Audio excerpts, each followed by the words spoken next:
होती है क्या या नवीन? तो नई मिट्टी को खादर मिट्टी कहते हैं और पुरानी मिट्टी को बांगर मिट्टी कहते हैं। एक अगर मैं बता दूं ट्रिक से तो दूसरी अपने आप याद हो जाएगी। तो बांगर का मतलब बा से आप याद रखिएगा, बा से बासी, और बासी रोटियां रात में कैसी हो जाती हैं? सुबह तक हो जाती हैं, प्राचीन हो जाती हैं, यानी पुरानी हो जाती हैं। अब याद हो गया ना, यानी बांगर, बासी और पुरानी। अब एक बचेगा हमारा खादर, वो तो नया हो ही जाएगा, सिंपल सी बात है। अब बात करें दोस्तों, इसको हम बलुई मिट्टी या दोमट मिट्टी भी कहते हैं। बलुई मिट्टी से चिकनी मिट्टी पश्चिम में अधिक बलुई है, जबकि गंगा में मैदान में, ब्रह्मपुत्र घाटी में, यहाँ पर क्या है, इसकी क्ले की मात्रा ज़्यादा है। अब याद रखिएगा दोस्तों, यहाँ पर जो क्वेश्चंस बनते हैं, कहता है कि ये बताओ कि भारत के कितने परसेंट पर जलोढ़ मिट्टी है? तो 40%, पूरी भूमि का 40% हिस्सा जलोढ़ मिट्टी का है। तो स्टार बनाकर इसको भी लिख लेना है कि 40% हिस्सा किसका है? जलोढ़ मिट्टी का है। आगे हम बात करेंगे काली मिट्टी। काली मिट्टी की बात करें, अच्छा जलोढ़ मिट्टी में क्या होगा? जलोढ़ मिट्टी में होगा गेहूं होगा सबसे अच्छा, धान होगा बढ़िया वाला, ठीक है ना। इसके अलावा क्या होगा? आलू होगा, मक्का होगा, गन्ना होगा। ज़्यादातर फसलें जलोढ़ मिट्टी में हो ही जाती हैं। काली मिट्टी की बात करें तो काली मिट्टी का जो रंग होता है वो काला क्यों होता है? तो ये लिख लो पहले, टिटैनीफेरस मैग्नेटाइट, या मैं जी लिख दे रहा हूँ, मैग्नेटाइट, ठीक है ना। टिटैनीफेरस मैग्नेटाइट की वजह से इसका रंग होता है काला। इसका निर्माण कैसे होता है? इसका निर्माण होता है ज्वालामुखी के द्वारा, यानी काली मिट्टी का जो निर्माण हुआ है भारत में ज्वालामुखी के द्वारा हुआ है, काली मिट्टी कहलाती है। दक्कन का पठार, जिसमें महाराष्ट्र का विदर्भ, दक्षिण पूर्वी गुजरात, दक्षिण पूर्वी राजस्थान, पश्चिमी मध्य प्रदेश और मालवा का पठार कर्नाटक, आंध्र प्रदेश और यहाँ पर उत्तर पश्चिम तमिलनाडु आते हैं काली मिट्टी के लिए। अब याद रखिएगा, काली मिट्टी का सबसे अधिक, यही पूछा जाएगा, इतनी व्याख्या आपको याद करने की जरूरत नहीं है। काली मिट्टी का सबसे अधिक क्षेत्र पूछा जाता है कहाँ पर है? महाराष्ट्र में है। काली मिट्टी से 2 फैक्ट आपको बताए हैं। काली मिट्टी का निर्माण कैसे हुआ है? ज्वालामुखी के द्वारा हुआ है। काली मिट्टी रंग कैसे है काला? टिटैनीफेरस मैग्नेटाइट की वजह से काला रंग है इसका। कोई दिक्कत, कोई डाउट? कोई भी डाउट नहीं होना चाहिए गाइस, ठीक है ना। आगे हम बात करेंगे, क्षेत्रफल के अनुसार काली मिट्टी 28% इसका अपना हिस्सा रखती है, जबकि 40% हिस्सा जलोढ़ मिट्टी रखती है। काली मिट्टी की प्रकृति जो है चिकनी और चिपचिपी हो जाती है बहुत जल्दी। बहुत इंपॉर्टेंट पॉइंट है कि काली मिट्टी के दूसरे नाम क्या है और काली मिट्टी में कौन सी खेती होती है। काली मिट्टी में सबसे ज़्यादा कपास होती है, इसलिए इसका नाम कपासी मिट्टी है। काली मिट्टी ज्वालामुखी से होती है, तो इसलिए इसको ज्वालामुखी मिट्टी कहा जाता है। काली मिट्टी को रेगुर मिट्टी भी कहते हैं और काली मिट्टी को कन्हार मिट्टी कहते हैं। और काली मिट्टी का एक नाम और है चरनोजम मिट्टी, ये भी लिख लीजिएगा। चरनोजम मिट्टी भी काली मिट्टी का नाम है। कपासी मिट्टी काली मिट्टी का नाम है क्योंकि कपास होती है। ज्वालामुखी मिट्टी ज्वालामुखी कपासी मिट्टी यानी काली मिट्टी का ही नाम है क्योंकि यह ज्वालामुखी से ही इसका उद्गार हुआ है। लाल एवं पीली मिट्टी, लाल एवं पीली मिट्टी अरावली क्षेत्र, तमिलनाडु, कर्नाटक, आंध्र प्रदेश, उड़ीसा और छत्तीसगढ़ में महानदी के मैदान में। लाल मिट्टी की बात करें तो लाल मिट्टी का ये क्षेत्र है, लाल मिट्टी ये वाला क्षेत्र है, ये वाला पूरा लाल मिट्टी का ही क्षेत्र है, आप देख रहे होंगे। और काली मिट्टी का जो क्षेत्र हमने ऊपर दिखाया, ये वाला जो क्षेत्र है काली मिट्टी का, ये जितना काला काला है यानी थोड़ा थोड़ा काला आपको दिख रहा होगा, ये दोस्तों क्या है? ये काली मिट्टी ही है, ये वाला पार्ट, ठीक है ना। ये वाला थोड़ा सा पार्ट, ये थोड़ा सा पार्ट, ये थोड़ा सा पार्ट, तो ये काली मिट्टी का है, ये जलोढ़ मिट्टी का है। और ये वाला हम पढ़ने वाले हैं लाल मिट्टी और पीली मिट्टी। अगली मिट्टी का नाम है लेटराइट मिट्टी। एग्जाम के लिए बहुत इंपॉर्टेंट, कहता है पूर्वी और पश्चिमी घाट, राजमहल की पहाड़ियाँ, केरल, कर्नाटक, उड़ीसा के पठार। याद नहीं करना है, फिलहाल बताना मेरा काम है। और बहुत इंपॉर्टेंट जो चीज़ें हैं वो मैं बताऊंगा स्टार बना के क्या याद करनी है।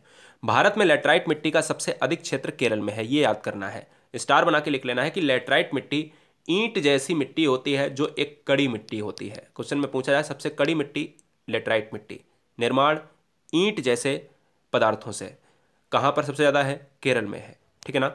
याद रखिएगा इस मिट्टी में क्या होता है, यही क्वेश्चन में पूछा जाता है। निर्माण कैसे होता है? उष्ण कटिबंधीय अधिक वर्षा के कारण चूना और रेत के कण बह जाते हैं तथा लौह के ऑक्साइड, एल्यूमिनियम के यौगिक बचे रहते हैं। उच्च तापमान में पनपने वाले जीवाणु द्वारा ह्यूमस को नष्ट कर दिया जाता है। याद रखिएगा इस क्वेश्चन में एक और पूछा जाता है कि लेटराइट मिट्टी की जो प्रकृति होती है वो कैसी होती है? एसिडिक होती है, अम्लीय होती है। लेटराइट मिट्टी अगर देखा जाए तो ये वाला पार्ट है, ये थोड़ा थोड़ा पार्ट, ये लाल लाल थोड़ा थोड़ा दिख रहा है, ये लाल लाल दिख रहा है, ये वाला लाल लाल दिख रहा है ना, ये छोटा छोटा पार्ट है, ये दोस्तों क्या है? लेटराइट पार्ट है, ठीक है ना। तो भारत में अगर क्वेश्चन एक ही आता है कि लेटराइट मिट्टी में कौन सी खेती होती है, तो लेटराइट मिट्टी में आपकी चाय की खेती होती है। ये वाला इलाका, असम वाला इलाका, ये वाला इलाका, ये पश्चिम बंगाल में भी चाय होती है बहुत बढ़िया वाली। याद रखिएगा तो यहाँ पर जो क्वेश्चन आता है कि लेटराइट मिट्टी में चाय की खेती होती है, क्या ये सही है? बिल्कुल सही है, क्योंकि चाय की खेती के लिए लेटराइट मिट्टी ही उपयुक्त है। आगे हम बात करेंगे शुष्क मिट्टी या मरुस्थलीय मिट्टी। शुष्क मिट्टी या मरुस्थलीय मिट्टी दोस्तों तो याद रखना है कि यह राजस्थान, सौराष्ट्र, कच्छ और हरियाणा के क्षेत्र में है। इसका गठन बलुई मिट्टी की बात करता है, यानी बलुई मिट्टी है क्योंकि यहाँ पर पानी की मात्रा बहुत कम होती है। पानी की मात्रा क्या होती है? कम होती है, बारिश होती ही नहीं है। ठीक है ना, याद रखना है ये चीज़ें।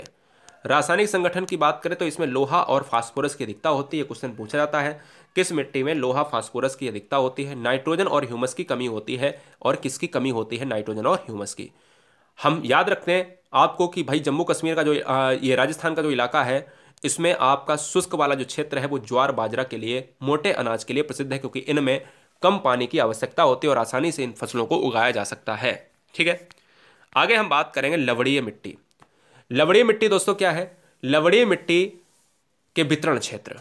लवणीय मिट्टी गुजरात, पूर्वी तट और सुंदरबन वाले डेल्टा के क्षेत्र में, जो पश्चिम बंगाल का इलाका है, पश्चिम बंगाल का इलाका है। लवणीय मिट्टी की बात करें तो समुद्र तटीय इलाकों में उच्च ज्वार के समय समुद्र के खारी जल की भूमि पर फैल जाने से यह मिट्टी बनती है।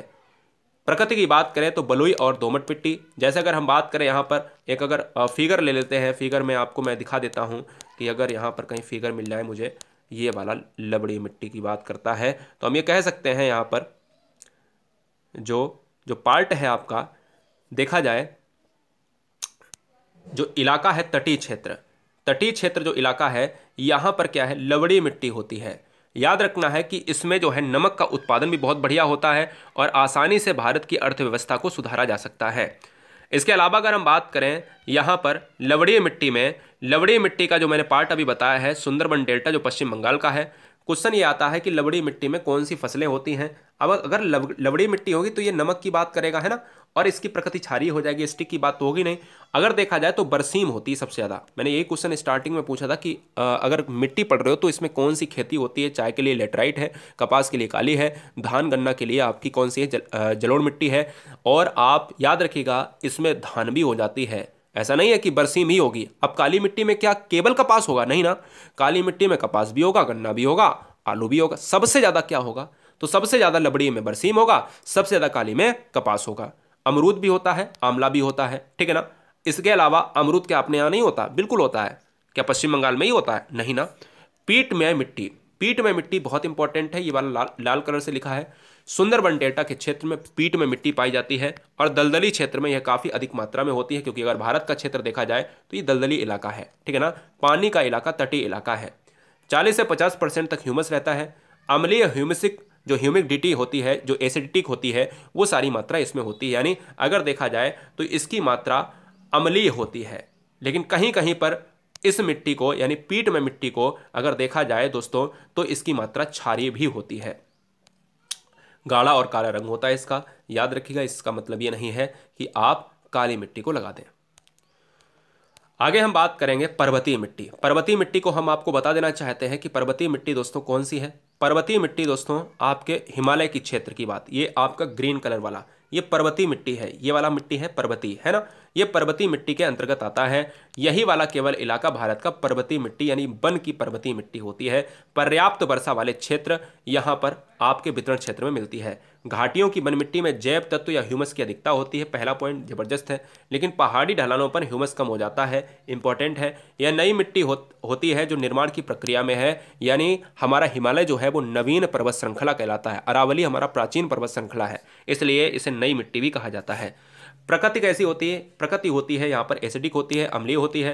पोटास, फास्फोरस और कैल्शियम की मात्रा यहाँ पर कम पाई जाती है। कौन सी खेती हो जाती है? आप देखते होंगे जम्मू एंड कश्मीर, ये आपकी जो मिट्टी होती है ये होती है पर्वतीय मिट्टी। और जम्मू कश्मीर में आप देखते होंगे कि सेब ज़्यादा होता है। ऐसे ही पर्वतीय मिट्टी यहाँ पर भी पाई जाती है। तो यहाँ पर थोड़ी सी चाय की मात्रा, कहवा की मात्रा आपको मिल जाएगी, है ना। तो यहाँ पर बागवानी फसलों के लिए भी उपयुक्त होती है यह पर्वतीय मिट्टी। आगे हम बात करेंगे, पूरे संक्षेप को अच्छी तरीके से पढ़ लीजिएगा। अगर आपको मिट्टी नहीं समझ में आई ऊपर, तो अब समझ में आ जाएगी कि जितना पढ़ाया है वो वन लाइनर में किस किस तरीके से पढ़ा जाता है। ध्यान दीजिएगा, बहुत इंपॉर्टेंट तरीके से अगर क्वेश्चन में आ जाए कि ये बताओ कि जलोढ़ मिट्टी कितने परसेंट है? 40% है। जलोढ़ मिट्टी कैसी मिट्टी है? खादर और बांगर मिट्टी। नई मिट्टी खादर है, पुरानी मिट्टी बांगर है।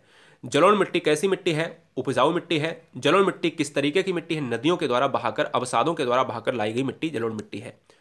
पॉइंट नंबर नेक्स्ट, जलोढ़ मिट्टी भारत में कितने परसेंट है? 40% है, हो गया है। काली मिट्टी की जलधारण क्षमता अधिक होती है। क्वेश्चन में अगर पूछा जाए कि निम्नलिखित मिट्टियों में किनकी जलधारण क्षमता यानी जल को धारण करने की क्षमता सबसे ज़्यादा होती है, वो है ब्लैक सॉइल यानी चरनोजम मिट्टी यानी रेगुर मिट्टी यानी काली मिट्टी यानी कपासी मिट्टी यानी कनहार मिट्टी यानी ज्वालामुखी मिट्टी। कितने नाम है यार, है ना। तो बहुत अच्छी ये चीज़ें आपको दिमाग में रखनी है। यह कपास की खेती के लिए उपयुक्त है। काली मिट्टी में गर्मी में गहरी दरारें पड़ जाती हैं, इसलिए इसे स्वतः जुताई वाली मिट्टी भी कहते हैं। रेगुर मिट्टी इसका अन्य नाम है, यह भी बात याद रखना है। दक्कन का पठार, मालवा का पठार काली मिट्टी के क्षेत्र में आते हैं। काली मिट्टी का सबसे बड़ा क्षेत्र महाराष्ट्र है, वेरी वेरी मोस्ट इंपॉर्टेंट, ये बता चुका हूं। और कपास के लिए सबसे ज़्यादा क्षेत्र कौन सा है, गुजरात है। ठीक है, यह बात आप दिमाग में रख लीजिएगा, बहुत इंपॉर्टेंट है। पठार में आपको काली मिट्टी याद रखना है कि कौन कौन से पठार में काली मिट्टी है, कौन कौन से क्षेत्र में है। महाराष्ट्र और मध्य प्रदेश की बात करें, इसमें भी काली मिट्टी है, और गुजरात और महाराष्ट्र में सबसे ज़्यादा काली मिट्टी पाई जाती है। आगे हम बात करेंगे, दक्कन का पठार हमने देख लिया। हम आप बात करते हैं यहाँ पर लेटराइट पर। लेटराइट ईंट बनाने की मिट्टी है, बहुत इंपॉर्टेंट है। लेटराइट चाय वाली मिट्टी है, पहला पॉइंट, लेटराइट चाय वाली मिट्टी है। लेटराइट ईंट वाली मिट्टी है, ईंट के बनाने में सबसे ज़्यादा लेटराइट का प्रयोग होता है। अब यार ये कह दो कि हमारे यहाँ ईंट नहीं बनती क्या, हमारे यहाँ भी भट्टे लगे होते हैं, आपके यहाँ भी भट्टे लगे होते हैं, तो मतलब ये जरूरी नहीं है कि लेटराइट से ही। लेकिन अगर देखा जाए कि ईंट किससे बनेगी सबसे अच्छी, तो लेटराइट से ही बनेगी। हम लोग तो बना लेते हैं। अगर देखा जाए कि काली मिट्टी में क्या होगा सबसे ज़्यादा, कपास, क्या यहाँ नहीं होगा, यहाँ भी होगा कपास, लेकिन सबसे ज़्यादा कहाँ पर होगा, अच्छा कपास पैदावार कहाँ होगा, काली मिट्टी में ही होगा। पैदा तो आप यहाँ भी कर सकते हो, सेव का उत्पादन भी कर सकते हो, लेकिन वैसा एटमॉस्फेयर आपको मिलना चाहिए, यानी देना चाहिए। जो टेम्परेचर सेव के लिए चाहिए वो टेम्परेचर देना पड़ेगा। धान यहाँ भी होती है, धान पश्चिम बंगाल में भी होती है, पश्चिम बंगाल में सबसे ज़्यादा धान होती है, लेकिन यहाँ भी होती है। मेरी बात समझ रहे ना। तो इसलिए इस चीज़ को बहुत अच्छे तरीके से याद रखना। लेटराइट मिट्टी में सबसे अधिक केरल में पाई जाती है। मैंने अभी आपको बताया कि भारत का एक ऐसा राज्य जो लेटराइट मिट्टी के लिए प्रसिद्ध है। लेटराइट मिट्टी, ये देखिएगा इस कलर में अगर देखा जाए तो ये वाला क्षेत्र जो है केरल का क्षेत्र है। क्लियर है, याद रखिएगा। आगे बात करें मिट्टियां और उनके बनने की क्रियाविधि। मिट्टियां किस तरीके से बनती हैं, मिट्टियां भारत में कितनी हैं। मिट्टियां भारत में 8 प्रकार की मिट्टियां हैं, यह बात दिमाग में फीड कर लेना है। जलोढ़ मिट्टी को हम कहते हैं कि सबसे ज़्यादा मिट्टी जो भारत में पाई जाती है, या सबसे ज़्यादा उपजाऊ मिट्टी किसे कहते हैं, जलोढ़ मिट्टी। जलोढ़ मिट्टी किस तरीके से बनती है, नदियों के द्वारा बनती है। बहुत अच्छी तरीके से बताया है कि नदियों के द्वारा जो मिट्टी बनती है दोस्तों, वो है जलोढ़ मिट्टी, है ना। जलोढ़ मिट्टी कैसे बनती है, नदियों के द्वारा बनती है। यह बात दिमाग में रखना है दोस्तों, बहुत इंपॉर्टेंट पॉइंट है कि नदियों के द्वारा बहाकर लाई गई मिट्टी का निर्माण जो होता है वो जलोढ़ मिट्टी के द्वारा होता है। काली मिट्टी का जो निर्माण होता है वो किस तरीके से होता है, काली मिट्टी का निर्माण होता है लावा के द्वारा। अभी मैंने आपको बताया था ज्वालामुखी, ज्वालामुखी से क्या निकलेगा, लावा। बेसाल्ट या लावा के अपक्षरण के कारण से होती है, यानी काली मिट्टी का जो निर्माण होगा वो लावा के द्वारा ही होगा। लाल पीली मिट्टी का निर्माण, लाल पीली मिट्टी का निर्माण दोस्तों कैसे होगा, लाल पीली मिट्टी का निर्माण होगा ग्रेनाइट और नीस के विखंडन से। लाल पीली मिट्टी का निर्माण कैसे होगा, ग्रेनाइट और नीस के विखंडन से लाल मिट्टी बनेगा, यानी लाल और पीली मिट्टी। लेटराइट मिट्टी, लेटराइट मिट्टी दोस्तों बनेगी चूना और रेत के निक्षालन से। जैसे जलोढ़ मिट्टी नदियों के निक्षालन से, अवसादों के निक्षालन से, ऐसे ही लेटराइट मिट्टी चूना और रेत के कारण। बन की मिट्टी दोस्तों कैसे बनती है, बन की मिट्टी बनती है पर्वत के अपरदन और वनस्पतियों के अवशेषों से। जो वनस्पतियां आपकी जो पेड़ टूट कर गिर जाते हैं और फिर क्या होता है वो काफ़ी सालों तक जमीन के अंदर बने रहते हैं अवशेषों के द्वारा, है ना। तो सिंपल सी बात है। मरुस्थलीय मिट्टी व्यापक अपरदन से, अपरदन का मतलब होता है जब मिट्टी को बहाकर या काटकर नदियां या पहाड़ ले जाते हैं, ठीक है ना। सिंपल सी बात आप याद रखिएगा। अब बात आती है जो लास्ट में तीसरे स्टेज पर हम मिट्टियों को पढ़ रहे हैं कि मिट्टी में बहुत अच्छी तरीके से क्या क्या होता है, जो 7 से 8 पॉइंट हम जान लेंगे, ठीक है ना। अगर आपने ऊपर अच्छी तरीके से नहीं पढ़ा कोई बात नहीं।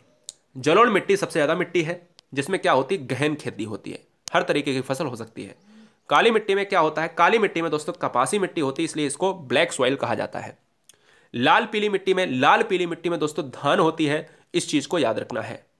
बनी मिट्टी में दोस्तों काफ़ी और काजू होते हैं, मसाले होते हैं। मरुस्थलीय मिट्टी में ज्वार बाजरा मोटे अनाज, राजस्थान का भाग। और लवड़ी मिट्टी में दोस्तों बरसीम होता है।